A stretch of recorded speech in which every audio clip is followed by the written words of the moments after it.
Last video we did a window motor and put an axle back on this car, and we also fixed that wiper motor. But when we were doing the window motor, I noted that we had a speaker blown. Turns out we do need both front door speakers, and while we're there we might as well do a stereo deck. I had this Pioneer double din kicking around, so we're gonna be using that today, just to keep it in the budget mind. We also picked up some budget-oriented speakers, the Pile Blue Label speakers. We also have one of these Metra kits. As a surprise, I did pick something up as well. I picked up an SLP loudmouth. I posted it on my last video and I said, hey, should I do this? And I had a couple replies that said that I should. So we're gonna be putting that on at some point later this video after we do the speakers.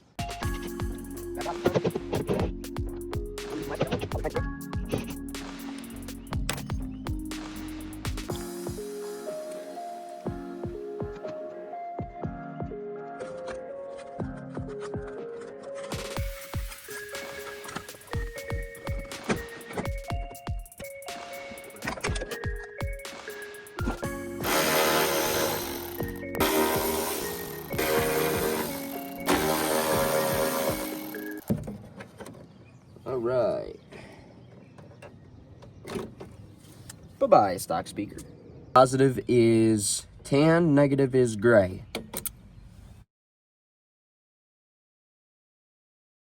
Gonna give the wiring harness that they sent me a little snip. And we are gonna save this because this stuff's useful if you ever have to run a speaker wire like from the stereo deck because there's a short somewhere and you just run one. This is pretty useful stuff, so keep it.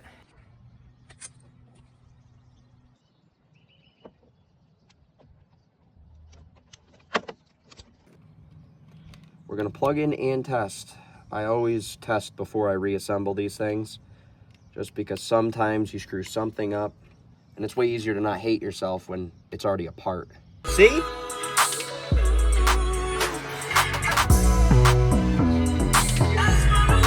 See? Always test. I don't know what we were listening to, but I didn't like it. Fresh connector should solve the problem. There we go. They sound all right. They're far from anything special, but they'll work.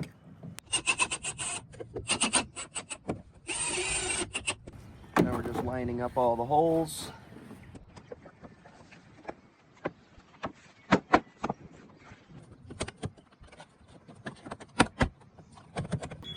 If your delivery process could be any louder, please do it at this time.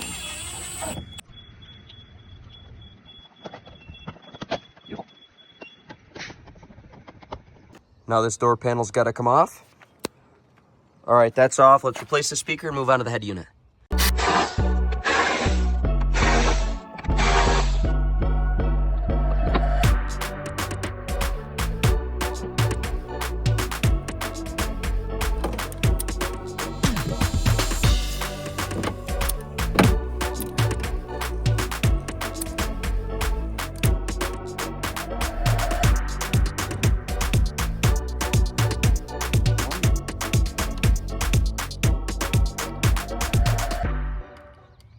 It works, but I can't play that song because I'm going to get copyrighted. So let's put it back together. I'm going to get this door panel on and I'll see you guys when we're at the head unit. All right, let's throw her in gear, pop this out, and take the connectors out. We are going to be reusing this, and this, as well as the vents on the new one.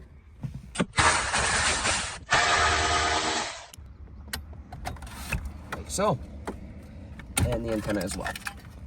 Alrighty, y'all, I got the wiring harness here. I'm not gonna bore you guys with the specifics of me putting it together, but what I'm trying out this time is gonna be these little guys. And they have solder in the middle, and pretty much you just melt it after twisting the wires together. So I'm gonna give it a try.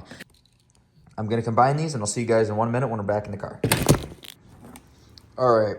And here we are, and we have it done. You're all right. It would be a lot better with a heat gun, actually, because it's hard to melt the solder through the wires with a lighter like I was trying to do. The reason why we have these little jumper wires here, if you guys saw my last series with the 96 Camaro, sometimes you do have to run a jumper wire. Let's go install it in the car. So we're now at a point where I'm going to have to cut this thing right here off. but I'm also going to have to run a ground wire. So if you guys remember when I added the little segment in about the wires, sometimes these things have little finicky tricks and whatnot about them. These Pioneer stereo decks actually could play music videos back in the day when that was a popular thing, and it was supposed to be hooked up to a parking brake. So we're going to skip out on that by just putting a ground in here, and that way we can access our Bluetooth and our settings and whatnot without having to have our parking brake on. What I did here is there was a metal piece on the back that I folded away. That way it can still hold the wires. Aside from that, I mean, it looks okay. I'm not proud of it, but I'm not disgusted by it. So let's put a ground in and listen to the stereo. I've located one ground that's already in use. I'm going to pull this out, clean up the surface with some sandpaper, and I will add our ground right here up under the dash. I know you can't see it very well, but we do have the area cleaned up pretty good here. Let's run that ground and plug in that stereo. Here's our new dash piece. And hopefully our antenna adapter is somewhere in here. Connect number 1, antenna adapter going in. See if she lines up. She does line up. This is just some non-copyright, literally the first song that popped up.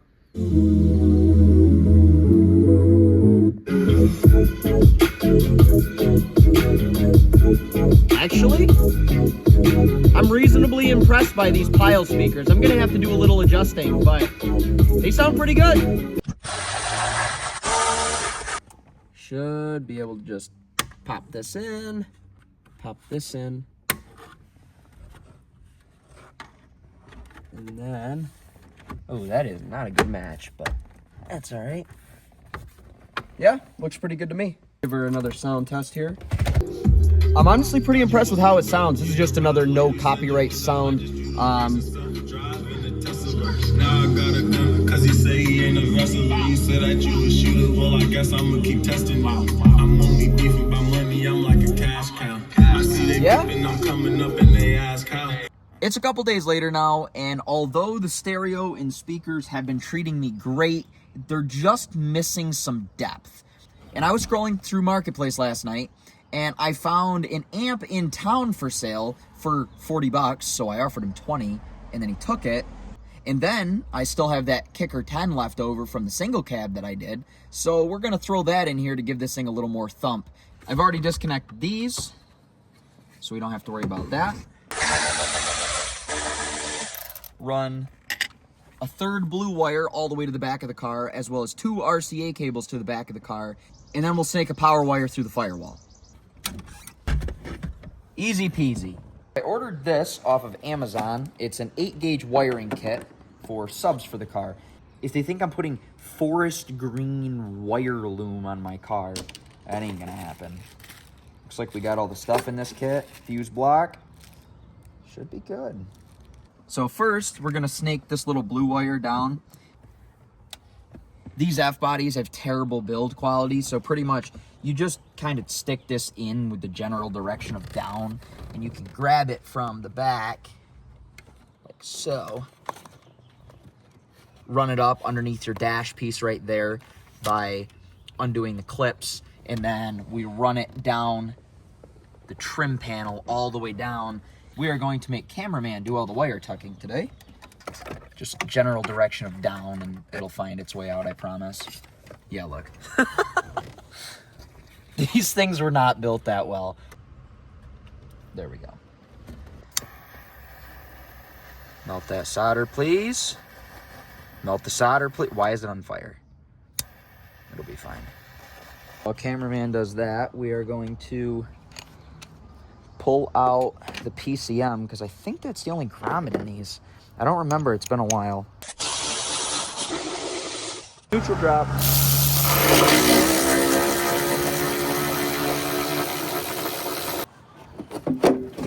Come on, give me the computer. Thank you. All right, so hopefully I'm not completely blocking the video, but I think the grommet that we're gonna have to go with is this one right here. We'll grab the power wire and we'll just shove it in the hole. Put this in here. Here it is. And tuck it right with these wires all the way back. but we're going to make cameraman do that again. All right, so that's how we've got it run currently. I'm going to pull this grommet back into place. We're going to run the power wire, splice the fuse in somewhere about here, and make it look pretty with a top mount adapter. We now have the power wire tucked away, as you can see, and it's run up on the side here. We're going to put the PCM back in, bolt it down, and hit O'Reilly's for an adapter so that I can put this on the battery. So where we're at now, we had cameraman run the wires up under this, around this carpet, in back of these, and out this side. The reason why we couldn't do it on that side is because there's no grommet for the power wire that's easily accessible right there. So we're just going to tighten these down. What we're going to do to conceal this, to make it look cool, we're going to put the amp in like so, tuck it under the carpet like this. Use one of the existing holes from one of the police radios that was in the car at one time. Self-tapper it back into here and cover it up with the carpet. And that way you won't see it. All right, we're back from O'Reilly's. Real quick, we're going to toss this on here. Probably, I don't know, something like this. May need a little convincing. I'm gonna go grab my convincing tool.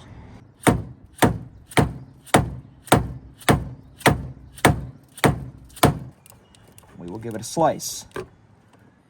All right, so we have a 60 amp fuse and a 40 amp fuse. I'm probably gonna go with the 40 amp just because it's a baby and we're really only running like 200 watts RMS out of this thing.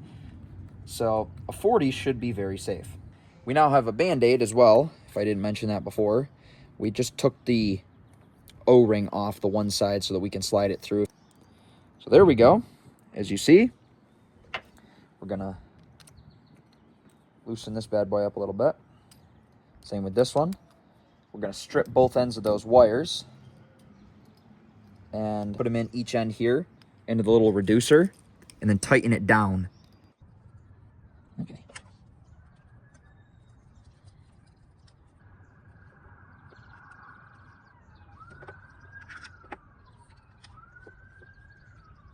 So I just threw a zip tie on to the existing wiring harness for right now, and the reason I did that is I don't know where the hood's gonna close, but I don't have hood props to test it really quick. I have that's screwed into my hood. So I did two things. I ordered 2 new hood struts, and I zip tied this, and I'll figure it out later. It's not a big deal.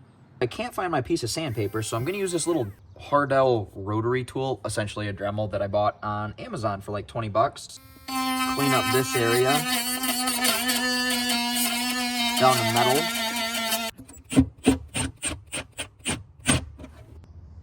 Jake, your wiring skills are impeccable, says the audience. Oh, I know, says Jake.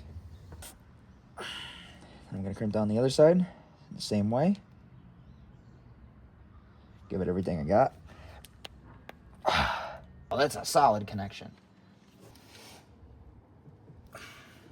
All right. I know it doesn't look pretty, but that is okay. Then I hit it with a strip. I don't use the connectors on these. I don't care what anybody says. I just tighten it right down in the clamp. So before we do anything, because I bought this off Marketplace for 20 bucks, I'm gonna give it a quick test. So I'm gonna clean this stuff up. I'll see you guys in 1 minute and we'll do a little sound test. Just connected the positive terminal to the battery. I loosely connected the sub to the amp. The amp's just hanging out down there right now. And let's put this stereo. Much better. It's all back together. Everything's loosely connected. Let's give it a quick sound test. Seems to be functioning properly. I am probably going to switch up the sub setup, but the sub is functioning right. I'm just going to adjust it so that it's hitting properly. I'm going to adjust the gain and make sure it's not clipping, and I'll see you guys in a couple minutes. Now we are going to flip this sub around and hide this amp so that it looks a little prettier. I think that it's going to look a lot better like this. Oh yeah, that's much better. All right, so we're just hiding the ugly here, as you guys can see. Went along this wall. Up inside. And there's our speaker wires.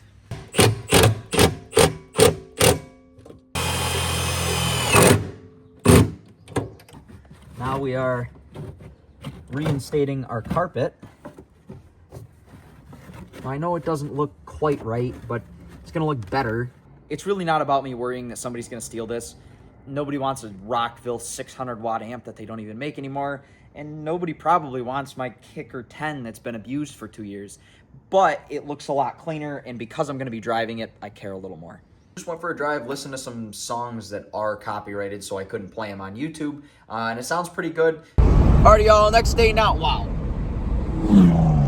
You do not need all those lights. Anyways, we're going to put the SLP loudmouth on right now. I'm going to scuff the tips down because somebody painted them black, and I'm going to make them more of a metallic finish again. Again, I don't have a cameraman, so you guys are going to get some tripod action, maybe some voiceover. Let's get in the garage and put this exhaust on. All right, y'all, so here's the first half of the SLP loudmouth. That's the over axle piece, and then we have another piece that comes down off of it. It looks like somebody just sprayed right over the coating. So I'm going to try hitting this with some aircraft remover and maybe see if I can save myself the time and energy of sanding and polishing it. I just dropped my tripod and it broke. That sucks. That sucks a lot.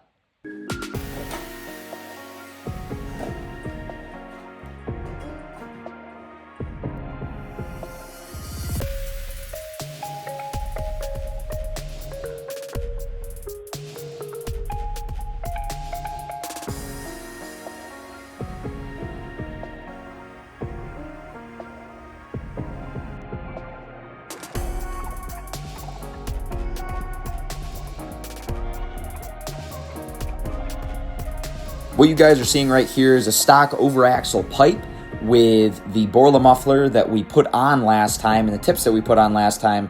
It really wasn't bad, it was just way too quiet. And here's me spraying off the first coat of aircraft remover on the exhaust tips. Round 2 with the aircraft remover. It worked pretty good on this one.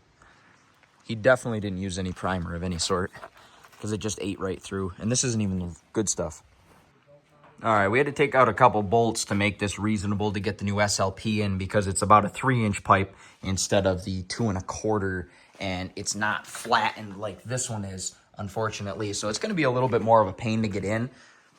And we're going to have to do a little bit of welding also because somebody cut the resonator portion of the SLP, as you can see there. So we're going to have to give it a little weld, but we'll get it up and over. I also took out the shock bolt to try to get that out without cutting the midsection off of it because I want to sell it on Facebook for like $100 or so, and it didn't do much. So 2 coats down. Looks like we're just gonna need 1 more coat. I hit it with the scraper, but I couldn't quite get all of it off. 1 more coat and we should be good to go. I was told that Camaro owners typically eat bananas for their shape and not their nutritional value. Here to tell you it's true. I apologize if everything kind of seems all over the place in the exhaust portion of this video. I was trying to do everything as efficient as possible, but here's the finished exhaust tips after a few coats of aircraft remover. I think they came out pretty good. In this clip, you're going to see me putting the axle back on the car. I think it came out pretty nice, although in the end, you're going to see the tips kind of overhang a little bit, and I did end up cutting those back after I finished this clip of the video because they were hanging out a little bit too much, as well as they were hanging down a little bit too much. You guys will see what I'm saying when I drop the car down. But overall, I think it sounds much better than the Borla did, just because it's louder. It is a Camaro. It should have some sound to it. The Borla is much more of like a stock sound. But let's get it down on the ground, and I'll give you guys a quick start up here.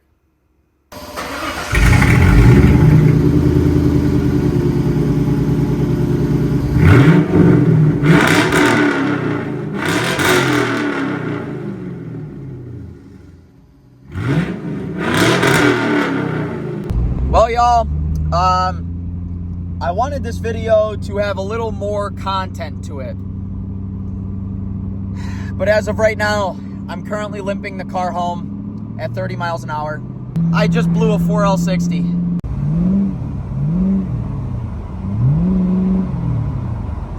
We have like half of second gear, no third gear, no fourth gear.